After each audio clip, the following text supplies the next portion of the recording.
Hi, it's Chris Baker here, and welcome to the new Chris Baker Show podcast, video cast here at Nebraska Sunrise News.com. That's right, we're the new news entity. In fact, as they say, there's a news sheriff in town. Yeah, that was kind of hacky. Anyway, so we got the video podcast. You can listen on audio in your car if you want. You can consume us that way. You can have the video and look at it that way. You'll see all our videos and stuff like that we'll be playing on this show.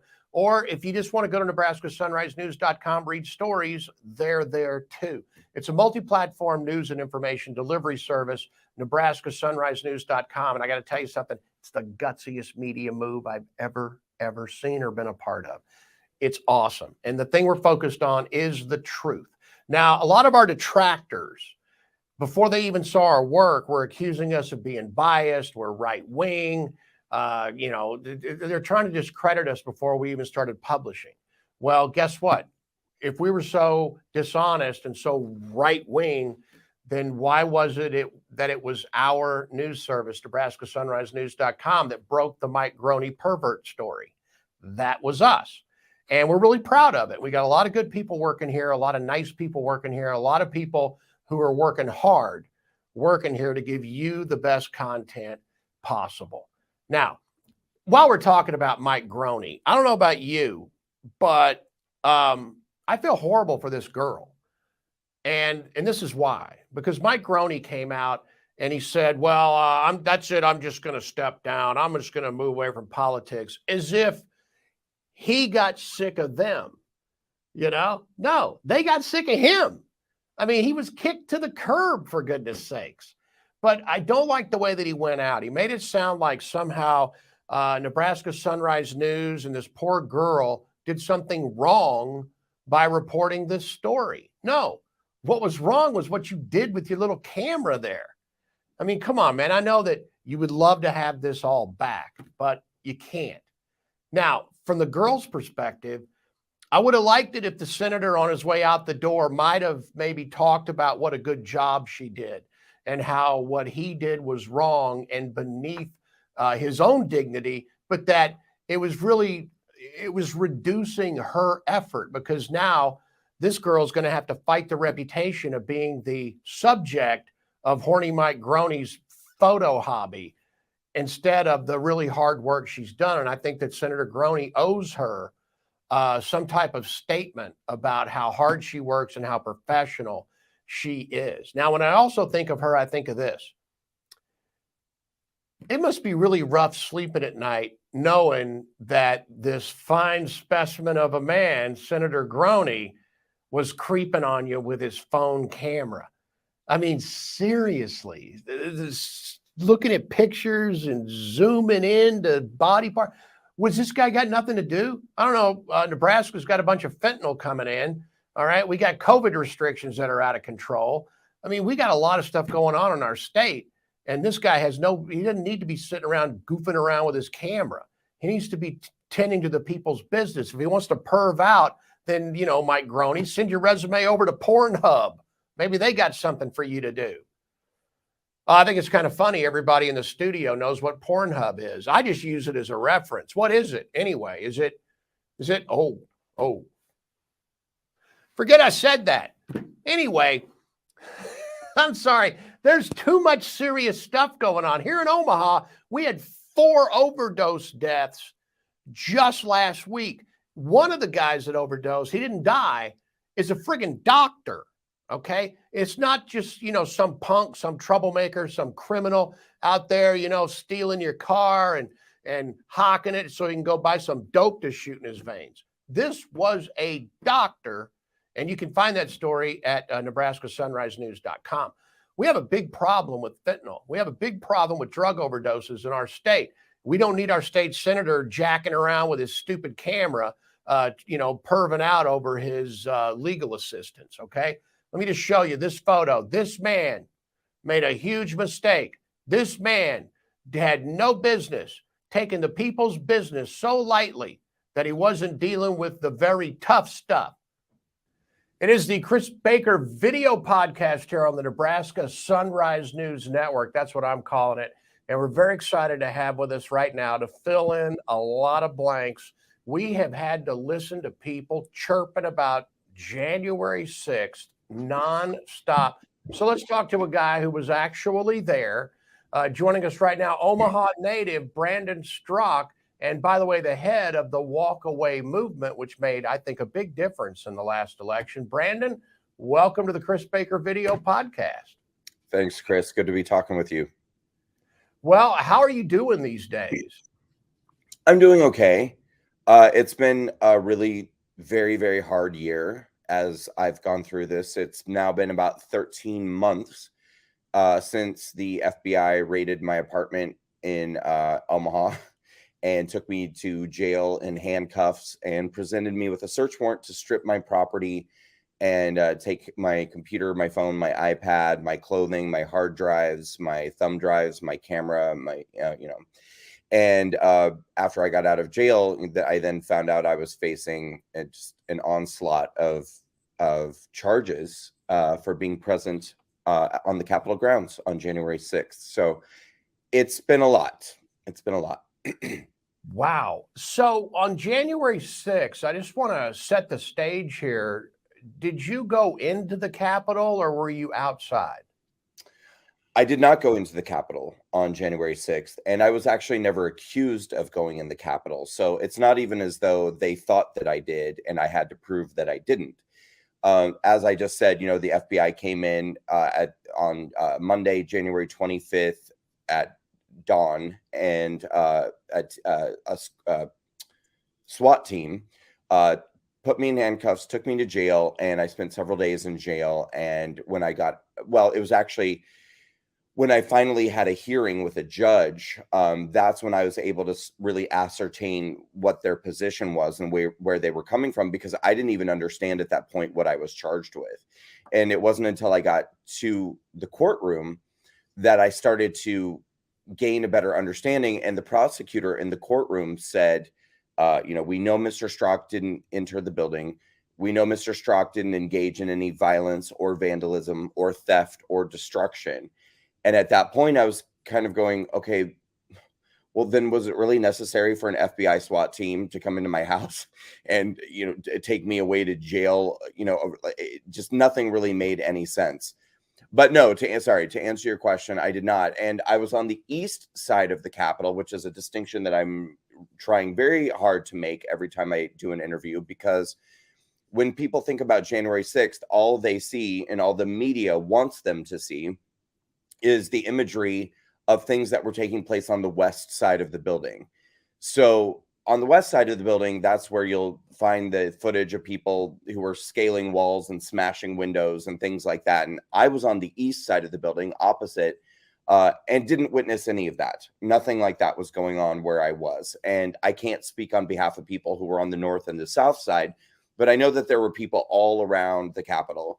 And I would be willing to bet that the majority of people, even people on the west side, but certainly people on the north, south, and east side, had no idea that that had taken place.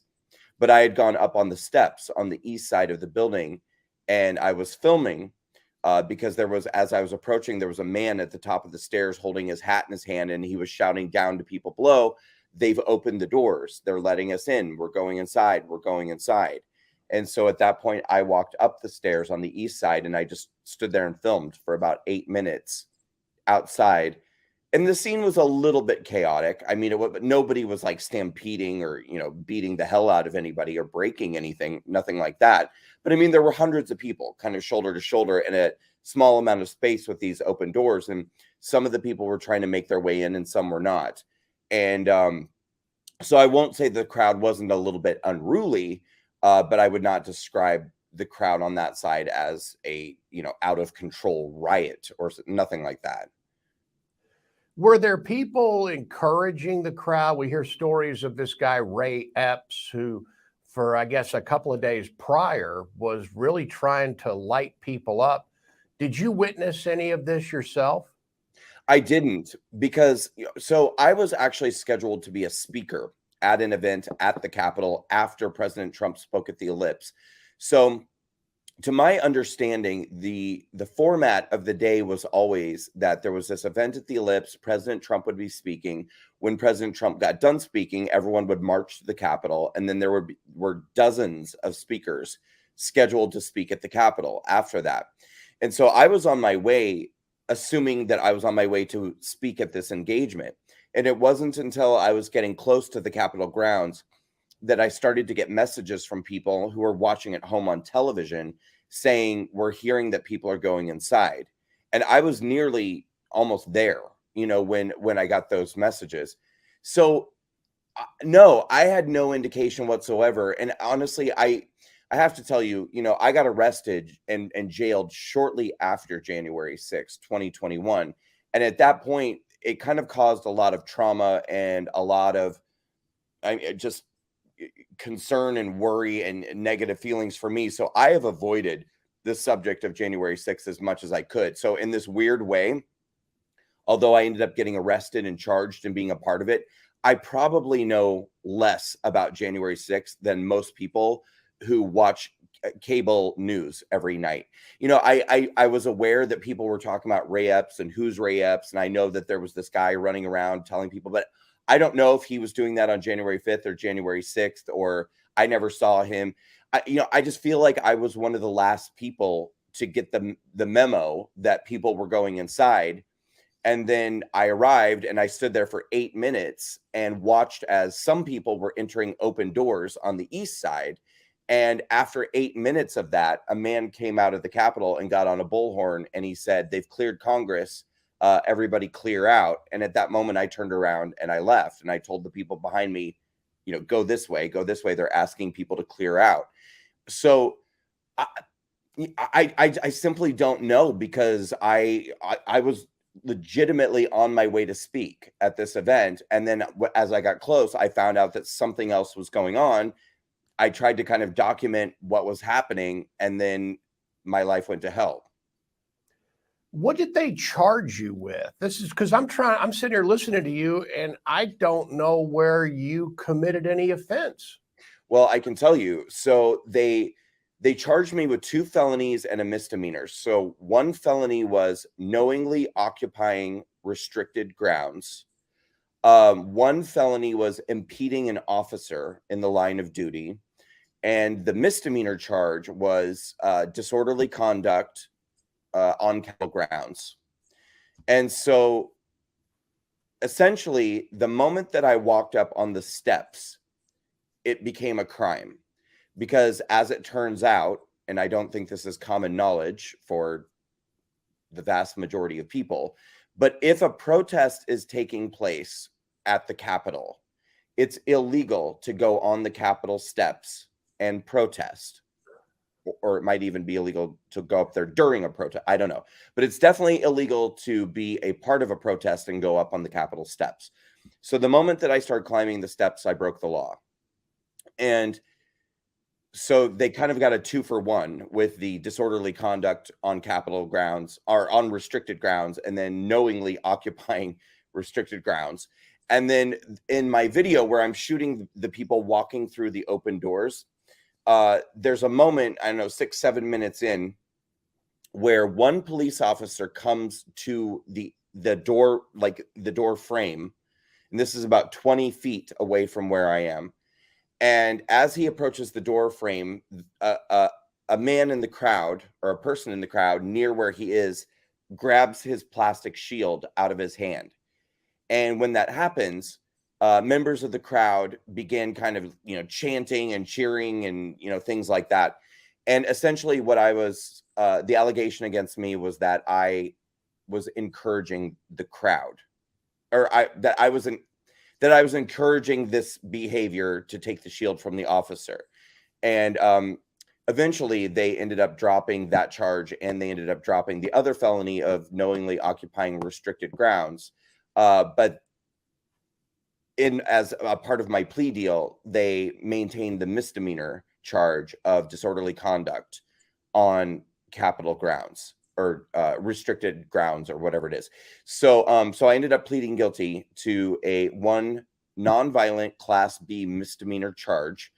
And these are not my words, but this is the first time I've really been in a legal situation like this. But according to the prosecution and according to the judge, both of them referred to this as a nonviolent petty offense.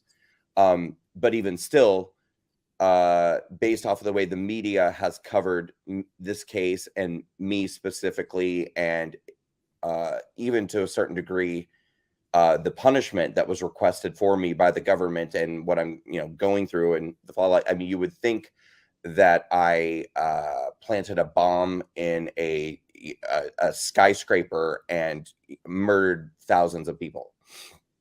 Well, it almost seems to me, Brandon, that they just tried to make something stick to validate their efforts against you, because I don't see where you did anything wrong. Let me ask you this: how much has this cost you? Tell us what you've been through and who's helped you, and is there anyone who you thought would help you and they didn't? Yeah. So to answer the first question, it's I was kind of calculating in my head the other day how much I've my legal bills have stacked up at this point. So I guess I want to preface this by saying this is my opinion. I can't prove it, and I'll probably never be able to prove it. But my belief is that there is a network of leftist-minded people in Washington, D.C., who are coordinating together to maximize the damage that they can do to anybody that they can associated with January 6th. So on the one hand, my criminal case, which again ended up just being resolved as a nonviolent Class B misdemeanor charge, ended up altogether costing me over $100,000 to litigate, or to go through the legal process. And because they continued my case 5 times. Every time they continue your case, it costs you more money because it's more hearings, and then you have to go through more negotiations, and you have to do and this is it's a constant back and forth with them. They'll reach out to you on a moment's notice and say that they want some sort of discovery. They might say, we want every video that you shot on January 6th, and we need it today by 5 p.m. And they may tell you that at 2 p.m. So you have to stop everything that you're doing and, try to create files and folders and upload these things. And, of course, you have the option to tell them no, but the people that you're telling no are the same people who are saying things to you like, so far we've chosen not to charge you with felony obstruction. That's a charge that carries 20 years in prison. We could, but we haven't. At this point, we've chosen not to do that. So, so then you have to scramble and get all this stuff together, get it to your attorney, and, the fees pile up and pile up and pile up. Okay, so that's in my criminal case. But in September of last year, I was served in a civil case. So there is a nonprofit law firm in Washington, D.C. Again, this is I wish somebody I wish some conservative reporter or investigator would get off their ass and do a tiny bit of investigation into this, because it's a very leftist nonprofit law firm. If you go to their website, everything is about, racism, white supremacy, and social justice and things like that. This law firm is suing me, Donald Trump, and about 2 or 3 dozen other people, claiming a racially motivated conspiracy against Capitol police officers. This nonprofit law firm went out and found 7 police officers who just happened to be non-Caucasians. And I can't speak for all the other defendants in the case, but I can tell you that in my case, they're blatantly lying about every single detail of it. And here's just one example. In the claim against me, they're saying Mr. Strzok violently breached barricades to enter the Capitol grounds, then proceeded to attack police officers, including the plaintiffs. I have never met these people. I did not see or encounter any of these people on January 6th. And to the best of my knowledge, all of them were working on the west side of the building. I was on the east side of the building. So they are blatantly lying about every aspect of this lawsuit. But that lawsuit, the civil case, has already cost me nearly $50,000. And we haven't even gotten to court for the motion to dismiss. And if the judge does not dismiss the case, and I'm not super hopeful, I'll have to proceed to trial, which will be hundreds of thousands of dollars. And I may lose before a DC judge and a DC jury. And God only knows how much money I would owe these people who I've never met, who I've never encountered, for assault that I didn't commit. And then there's also the January 6th committee. But is there an opportunity for you to file a countersuit? Because it sounds to me like this is as frivolous as it can possibly be. It's harassment, if anything. Right. Well, we're going to have to wait and see what the judge does with the motion to dismiss. Now, for anybody who may have been following, there's this specific case that I'm involved in, but then there's several other kind of sub cases that are connected to this case. And it's the same judge and the same sort of network of cases heard one of these cases last week and actually ruled to dismiss. I was quite surprised. Ruled to dismiss Rudy Giuliani and Donald Trump Jr., but kept Trump in it, of course. And I don't know how that will bode for me. On the one hand, that seems like a good thing. On the other hand, so much, in my plea deal for my criminal case, the allegations were still made that I entered the grounds on, I knowingly entered the restricted grounds on the east side of the Capitol, and that I witnessed a police officer having his shield taken from him and shouted out, to encourage the crowd to do that. Now, that officer was not one of these officers in this civil case, and these police officers were not there. They weren't present. They were over there. I was over here. But I don't know. I mean, we're going to have to just wait and see what happens. I mean, ultimately, the question becomes, can anybody just accuse anybody of assault and get away with it, even if you've never met that person? Can I serve you today with a lawsuit saying that you assaulted me, even though you and I were not in the same area at the same time? And can you be found guilty of that? I don't know. I guess we'll find out. And what about, I mean, this to me just sounds just like harassment. Okay. And for people that are watching and listening right now, Brandon Strzok founded the Walk Away movement. It was very effective, where you were highlighting Democrats who were walking away from the extremism of their party. And as I'm listening to you, Brandon, this just sounds to me like political harassment that they're doing through the courts. What are some of the things that you've experienced as you go through this when it comes to people from the left?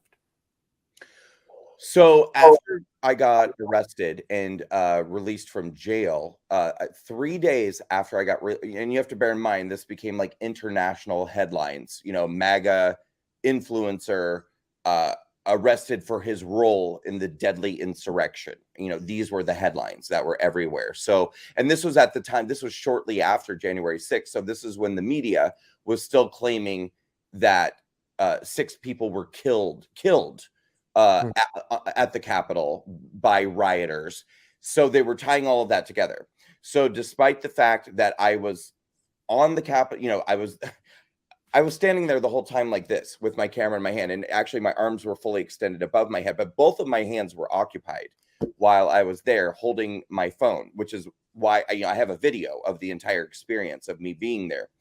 So despite the fact that the entire 8 minutes that I stood on the Capitol ground, both of my hands were occupied holding my phone, headlines were speculating that I had a role in, killing 6 people and a role in the deadly insurrection. So when I got out of jail, within 3 days, I got a notice from my building manager in my apartment that I had 30 days to vacate my apartment, that I was being kicked out.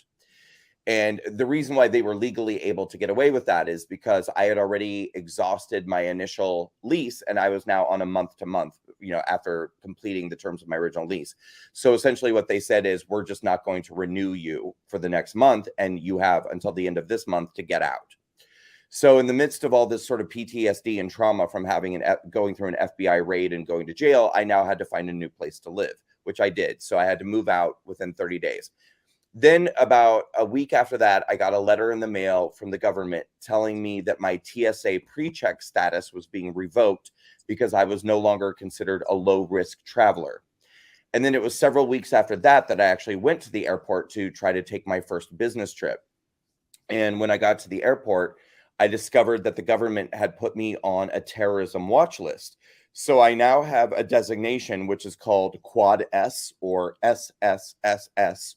So when I go to the airport now, I have to go through hours of secondary screening. They quite literally dedicate a security lane at security just to me. They have a team of TSA agents come over. And I mean, I'm literally talking about 7, 8, 9 agents come over to this dedicated lane. And they'll go through every single item in my bag and swab it and test it for explosive materials. They have me go through both the metal detector and the scanner multiple times. They do full body pat downs on me, including putting their hands down my pants, touching my genitals, touching my backside, going, up and down my legs over and over again. They swab my hands. They swab my feet. They take pictures of my boarding pass. They take pictures of my ID. I mean, it goes on and on and on. And then after I complete the security screening, which takes about an hour, when I'm finally cleared and able to go through, they have a team of agents, usually, again, about 7, 8, or 9, follow me around the airport. So wherever my gate is that I go to sit at and, watch something on Netflix or work or whatever while waiting for the plane to board, they station agents all, there's like one in each corner. And then there's several around me.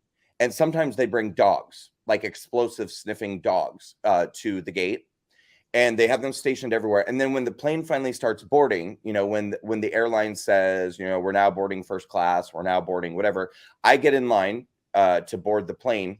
And as I'm approaching, my turn to scan my boarding pass, they pull me aside and they give me another full body pat down there at the gate. Oh, I forgot to mention, they bring a special machine to the gate. And by the way, this is every time. It's not random or selective, like 1 out of 5 or 1 out of 10. It is 100% of the time that I travel. This is what I go through now every single time. So they bring a machine to the gate. And as they're giving me a full body pat down, other agents take my carry-on. And once again, they take every item out of my carry-on bag, swab it, test it for explosive materials right there at the gate.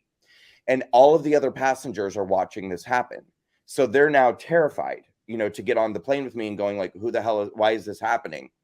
And so once I finally get cleared from that process, I'm able to board the plane and then spend the next several hours with terrified passengers who, God forbid, I've been down to tie my shoe. Everyone's like calling the flight attendant. And if I have a connecting flight, which usually you do now in the age of COVID, there are much less direct flights than there used to be. They do it all again at the connecting gate. So I get off the plane, go to the connecting gate, and they do it all again. So that's what it's like now when I travel, because I'm on this terrorism list. I've been permanently banned from most major payment processors like PayPal, Stripe, Venmo, Patreon, because, well, essentially what happened was USA Today, the publication, reached out to all of these payment processors and said, we're doing a story about insurrectionists who are using payment processors to acquire funding or send and receive funding. And we're going to mention that you're helping provide funding for insurrectionists. Like, do you want to do anything about that? And I know that because USA Today reached out to me. They said, we're doing this story. Do you want to make a statement? And of course I said no. And then within 24 hours, I got emails from PayPal, Stripe, Venmo, etc., saying we've canceled your accounts and you're permanently banned from using any of our services for the rest of your life. I was permanently banned by all of my donor portals for Walkaway campaign Walkaway Foundation, Walkaway Campaign Super PAC. Our email services banned us. So, our tens of thousands of email subscribers for my organization and for me personally, we were banned from being able to email any of our people. And this all happened at the same time. So at the same time, we lost our ability to process our donor payments. We have monthly recurring donors to help support the organizations. That was banned and canceled. And then we also lost our ability to email these people and tell them that we could no longer process their payments. So, it was just a complete annihilation of every aspect of my life, mentally, physically, spiritually, emotionally, financially, just completely leveled, again, over what ended up being a nonviolent petty offense, Class B misdemeanor charge. Yeah, this is really overreach. Does anyone on the legal side of this, have they said anything to you about your ability to push back against these groups? Because it sounds to me like they're punishing you without any real conviction other than this goofy misdemeanor. And is anyone talking about how eventually you can get some of this stuff back, or are they just telling you, well, Brandon, you're hosed? I'm going forward with the assumption that I'm hosed. I'm going to do what I can in the coming year to try to restore any of these things. Like with the TSA terrorism thing, they do have, technically they have, what they're calling a redress program where, if you're accused of a crime and certain of these charges are dropped or whatever, that you have the ability to appeal the decision that you're a terrorist. The problem is that every January 6th person is being labeled a terrorist. And the government, with this list that they've put me on and put a number of people on, there are no basic requirements. So, you could literally be charged with no crimes at all. And the government could say, you know what, for our best interest, let's put this guy on this list because we don't like some of the things he said, or we don't like the way he looks, or the way he smells, or the way he whatever. So it doesn't even really matter that felony charges were dropped. They don't have to take me off this list if they don't want to. And I'm not going to assume that they do want to take me off this list, but I will try. I do intend to go back to the payment processors and say, look, this case was resolved with a nonviolent petty misdemeanor. Can we rethink this? Not that I'm anxious to get back in business with any of these leftist big tech platforms, but it does inhibit my life to be able to not use them. Right. And it would certainly be more convenient if I could.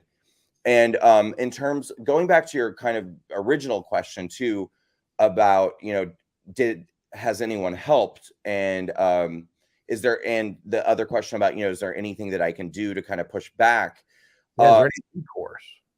Well, certainly, if I had a force behind me that was standing with me and pushing back, and a force of people who had a voice and some power behind them, I would have a much stronger defense and a much stronger case to be able to push back against these various people and institutions. Unfortunately, what I've found up until this point, and I really hope that someday this changes, but this has been the case so far. There have been no members of Congress. There's been nobody in the RNC. There's been nobody in former leadership. There's been nobody who has said this is wrong. This should not be allowed to happen to an American citizen on a nonviolent misdemeanor charge. This is overreach. This is too much. We're going to band together with you and find ways to help you get through this, or push back against these institutions that are crushing you and grinding you into oblivion. They're all too busy partying at Mar-a-Lago and speaking at CPAC and selling books on Fox News to, I guess, take my calls or worry themselves about what I'm going through.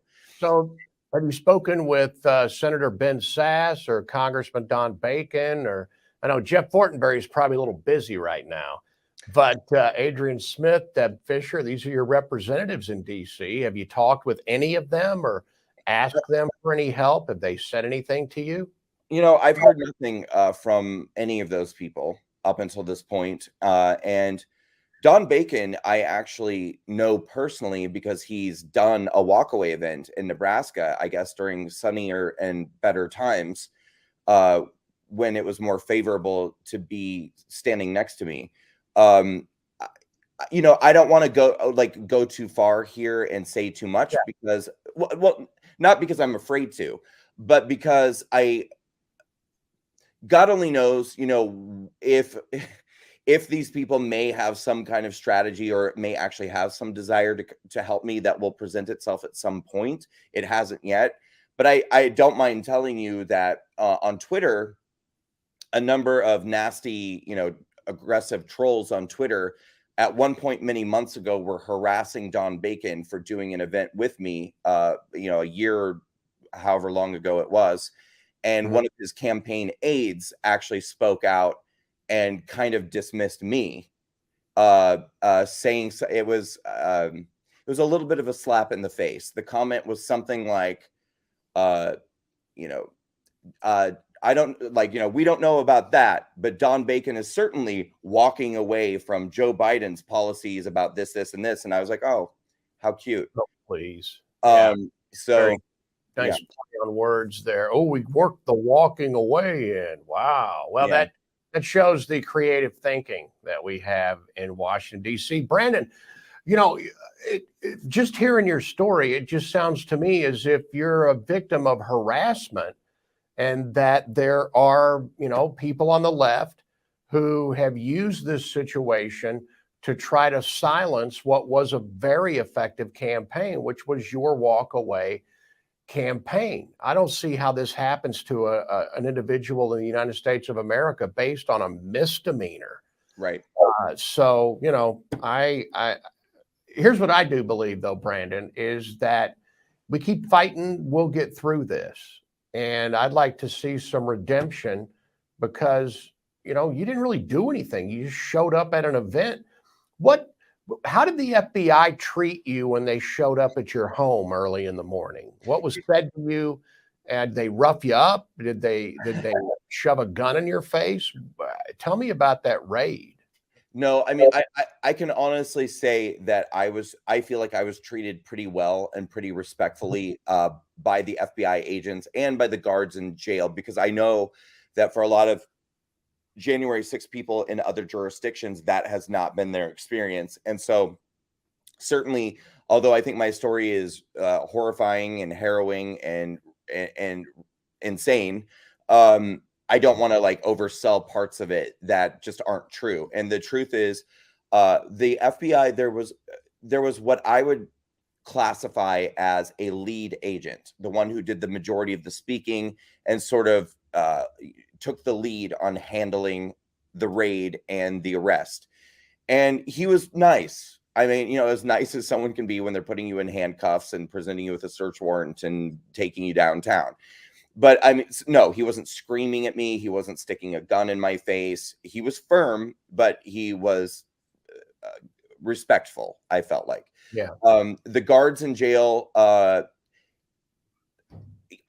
don't even think the majority of them knew I was a January 6th case.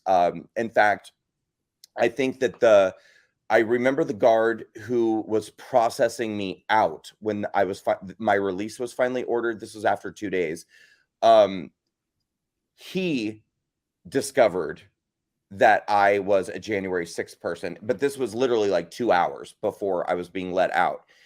And at that point, I would not say that, is swearing allowed on this show or not? I don't care. Well, because I'm repeating something. He looked me up and then he started laughing really hard. And he was like, oh my God, oh my God, oh my God. And I was just like, I don't want to talk about it. I don't want to talk about it.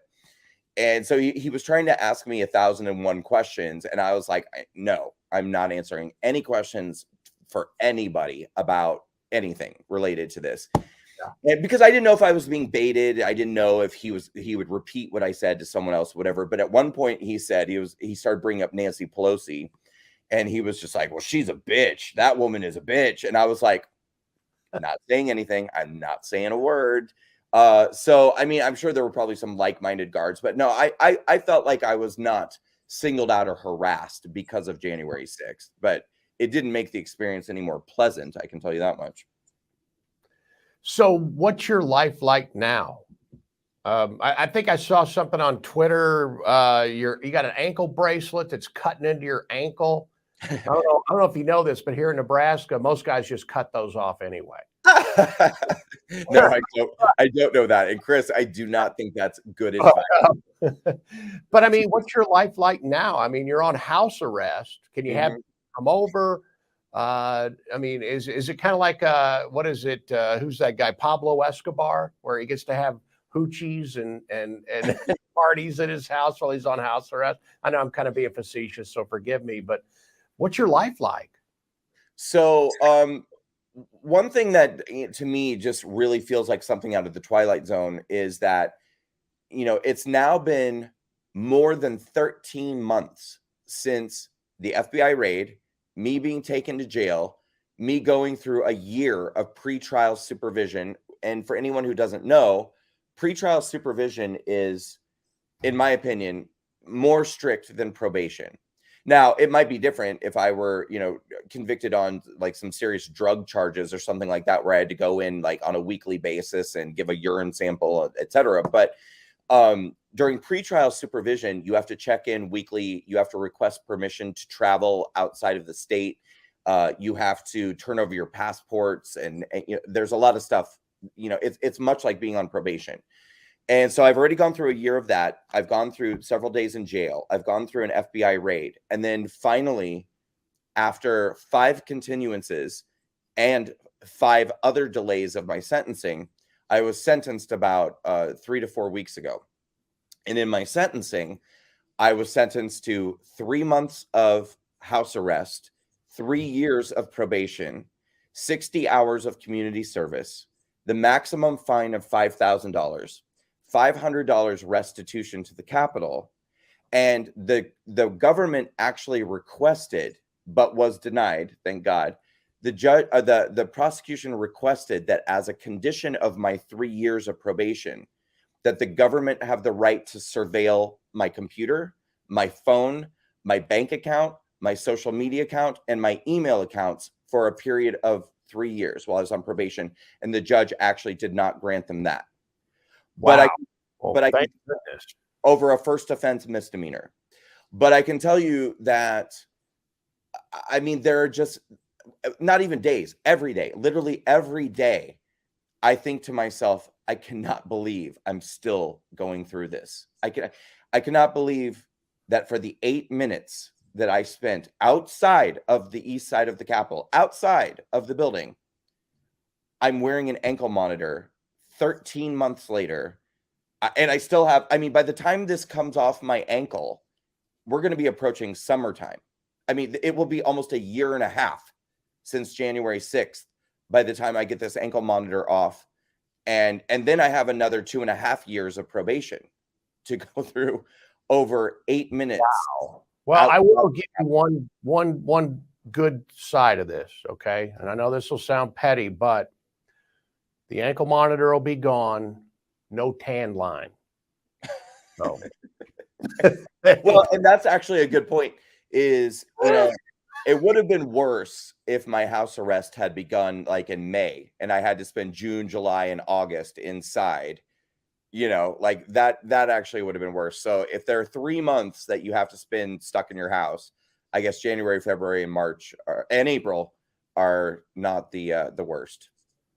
Wow. Well, Brandon, I really appreciate your time, and I want to check in with you periodically to just see how things are going. I'll be here.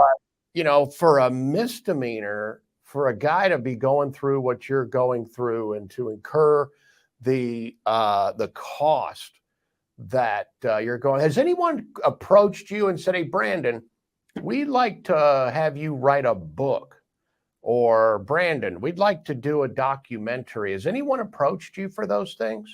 Not a documentary, which I think would be a great idea. But I have written a book. I'm going to call that, by the way. I'm calling a documentary. So. Okay. Good. Somebody's got to get the ball rolling. I did write a book this last year. And at this point, all that's left to do is write the ending. Now that I kind of know what my sentencing is and have a little bit better idea of where this is headed. As I said, I still have the civil case. I know that President Trump is likely to appeal the decision that was just made last week about his portion of this. My attorney said if that happens and his appeal is granted, or if it's allowed to go to the appellate court, that there's a chance that my portion of the case could get pushed back another 1.5 to 2 years, which is unfathomable to me. The story needs to be told. And so I think that, I'm going to just at this point write as much as I can. And it's kind of an ongoing story. There is a publisher. People don't understand. I mean, where we are in this country right now with conservatives versus leftists is, the conservative movement is losing so badly in every area. Like, people have no idea. Every conservative friend of mine who I'm about to name drop a little bit, so get ready. But, whether you talk to Dinesh D'Souza or Seb Gorka or Janine Pirro or any of these people, they'll all tell you it's harder and harder and harder for conservatives to publish a book. And I'm not even talking about January 6th people or, people implicated in some crime. I'm talking about just people writing a book about conservative values or principles or issues. They're having a harder and harder time getting publishers to agree to publish their books. So there's now only like 1 or 2 or maybe 3 publishing houses that will accept a conservative book. And even those are kind of like, I don't know, January 6th. I'm not so sure. So I don't know that I would ever be able to get a book published, but I will try. I always have the option to self-publish, but then you run into, do I sell it on Amazon? Do I sell it? Like, who's going to allow me to sell this book? So there are problems that need to be worked through. Yeah, they're definitely putting roadblocks in the way of free speech. Brandon, listen, man, I want to tell you that I admire your poise. I really do, because I don't know if I'd be able to have this conversation in such a calm manner, because what's happening to you is wrong. It is wrong. And I really appreciate your time today here on Nebraska Sunrise News. Brandon Straka, best to you, and we'll be in touch. Thank you so much. And may I just say very quickly, if anybody out there watching or listening would like to help in any way, shape, or form, they can go to my website, brandonstraka.com. And my last name is spelled Straka, brandonstraka.com. And sign up for my email list if you'd like to make a contribution to my legal defense fund, or just find out ways that you can help, or just write me an email and cheer me up. I'll settle for that. Write me a happy note. They can do all of that at my website, brandonstraka, Straka.com. My thanks to Brandon Straka, and we're going to be following that story as you heard. So there you go. There's the first one in the can. Stay tuned for Mike Groene's dance party. That's next on the Nebraska Sunrise News Network. Mike Groene.